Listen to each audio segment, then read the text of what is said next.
कहानी नीरू की है। पंजाब की नीरू की शादी दिल्ली के राहुल से होती है। दिल्ली कितना बड़ा शहर है ना, लेकिन आप लोगों का घर तो बहुत छोटा है। हमारे पंजाब में तो ये बड़े बड़े घर होते हैं कि मजा ही आ जाता है। कोई बात नहीं नीरू, मैं भी तुम्हारे लिए बहुत बड़ा मकान बनाऊंगा बहुत जल्दी। नीरू के पिता जहाँ पंजाब के जाने माने व्यापारी थे, वहीं उसका पति राहुल दिल्ली में एक सिंपल नौकरी करता था। माँ, यहाँ तो घी मक्खन इतना महंगा है कि क्या बताऊं। मैं तो तरस ही जाती हूँ घी खाने के लिए। नीरू की माँ को ये सुनकर बहुत दुख होता है। मेरी बेटी को घी नसीब नहीं हो रहा है और ये बहू यहाँ बैठकर घी में शक्कर डाल रही है। देख वनिता, मैं साफ कह रही हूँ, इस घर में जितना घी आएगा उतना ही मेरी बेटी के घर दिल्ली भी जाएगा। अरे ये क्या बात होती है माँ जी? बेटी का उतना ही करो जो अच्छा लगे। अब क्या मायके से घी और मक्खन तक की सप्लाई करोगी आप? हाँ, मेरी बेटी किसी चीज को तरसे मुझसे बर्दाश्त नहीं होता। अब क्या था, नीरू के मायके में 2 किलो घी आता तो 2 किलो दिल्ली जाता नीरू के पास। एक दिन, माँ बड़ी गर्मी पड़ती है दिल्ली में। इस घर में तो एक ही एसी है और वो भी ड्राइंग रूम में। सारा परिवार एक ही कमरे में सोता है। हाँ बेटा, वो तो हर घर की कहानी है। यहाँ भी एक ही एसी है। अरे बिल इतना आता है कि क्या बोलूं। तभी वहां राकेश आ जाता है। माँ, थोड़ी देर में यहाँ कुछ प्लम्बर आएंगे मेरे कमरे में एसी लगाने, जरा ध्यान से लगवा देना ना माँ। ओए, ऐसे कैसे तेरे कमरे में एसी लगेगा? हाँ राकेश, एक बार बात तो कर लेता। अरे पापा, वो वनिता को गर्मी में नींद नहीं आती। ड्राइंग रूम में सबके साथ सोने में वो अनकंफर्टेबल है, इसलिए। अरे पूरे परिवार के साथ वहाँ तेरी बहन नीरू भी तो सोती है, वो नहीं हो रही क्या अनकंफर्टेबल? समझ रहा है ना?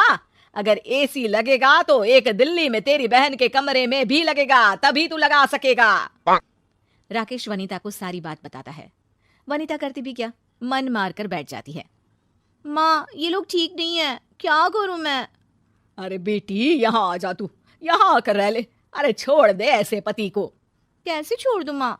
समाज क्या कहेगा, लोग क्या कहेंगे? वैसे भी मेरा एक बेटा है मयंक।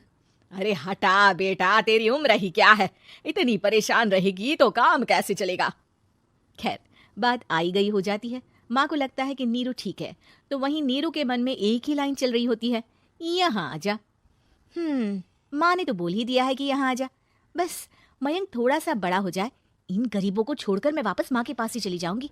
वो इसी सोच में बाजार में चल रही थी कि मैम, आपका दुपट्टा जमीन को छू रहा है। नीरू जैसे ही उस लड़के की तरफ देखती है, देखती ही रह जाती है। हाय रे, कितना सुंदर लड़का है ये। अब क्या हुआ? मैंने कहा आपका दुपट्टा। तो खुद ही उठाकर दे दो ना। लड़का समझ जाता है कि नीरू उस पर फिदा हो चुकी है। वो उससे उसका नंबर लेकर चला जाता है। अब क्या था, नीरू और रोहित में लगातार बातें होने लगती है। मैं हरियाणा का रहने वाला हूँ, यहाँ एक बड़ी कंपनी का मैनेजर हूँ।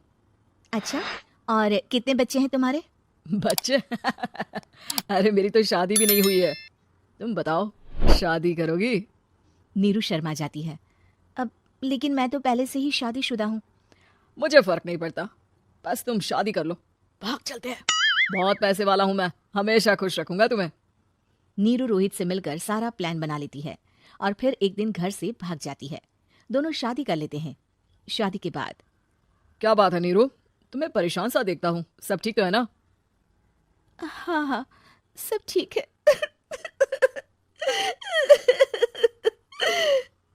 ये कहते कहते ही वो रोने लगती है। अरे क्या हो गया, रो क्यों रही हो? मैंने तुमसे एक बात छुपाई है और वही बात अब मुझे परेशान कर रही है। रोहित, मेरा एक बेटा भी है, उसका नाम मयंक है। क्या बात कर रही हो? ये तुमने मुझे पहले क्यों नहीं बताया? देखो नीरू, मेरी माँ को मैंने ये नहीं बताया है कि तुम शादीशुदा हो। बच्चा मैं मैनेज नहीं कर पाऊंगा। नीरू को समझ में नहीं आता कि वो क्या करे। तुम उस बच्चे को अपनी माँ को क्यों नहीं दे देती? नीरू चुपके से माँ को फोन करती है। माँ, क्या मयंक को तुम रख सकती हो? बेटा, मैं राकेश के साथ बात करती हूँ, आखिर घर का बेटा वही है, जो वो बोलेगा।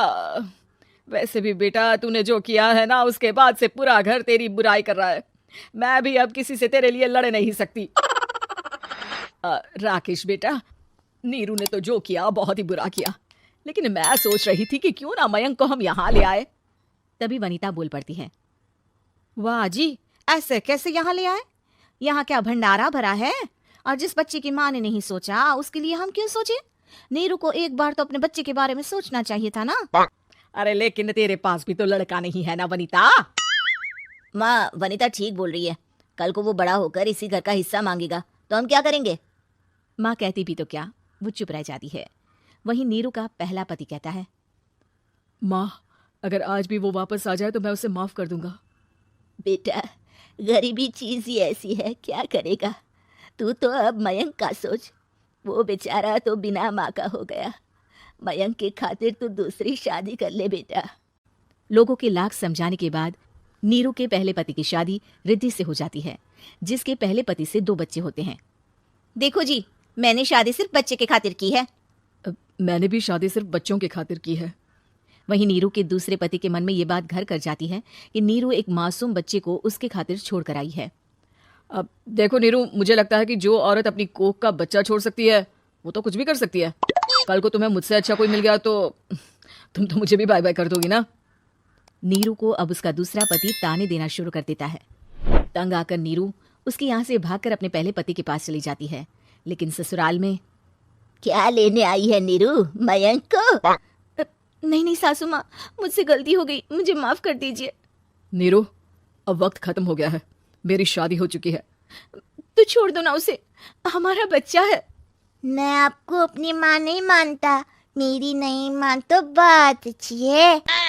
नीरू मयंक की बात सुनकर समझ जाती है कि उसके पास अब ना आसमान रहा ना ही जमीन।